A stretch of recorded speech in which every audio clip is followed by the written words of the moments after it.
केजरीवालांच्या अटकेविरोधात दिल्लीत इंडिया आघाडीचा मोर्चा 28 विरोधी पक्ष एकत्र। शरद पवार, उद्धव ठाकरे, राहुल गांधी मोर्चात सहभागी। अब की बार भाजपत तडीपार, ठाकरेंची घोषणा। भाजपचं निवडणूक रोख्यांचं बिंग फुटल्यानं केजरीवालांना अटक। सगळे ठग भाजपमध्ये गेल्यानं आम्ही ठगमुक्त। उद्धव ठाकरेंची भाजपवर टीका। तर दिल्लीत ठगो कामेला, बावनकुळेंचा पलटवार। अंबादास दानवे, चंद्रकांत खैरेंमध्ये दिलजमाई। विजयासाठी एकदिलानं काम करणार दानवेंची प्रतिक्रिया। संभाजीनगरमध्ये ठाकरेंच्या शिवसेनेला मोठा दिलासा। भाजपला विकास नको तर पवारांना पाडायचे, सुप्रिया सुळेंची टीका।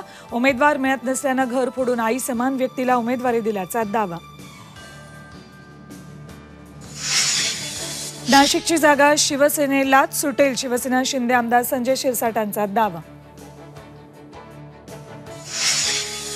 आणि भाजपचे ज्येष्ठ नेते लालकृष्ण अडवाणींना भारतरत्न पुरस्कार। राहत्या घरी पुरस्कार देऊन अडवाणींचा गौरव। मोदींसह भाजपचे ज्येष्ठ नेतेही उपस्थित।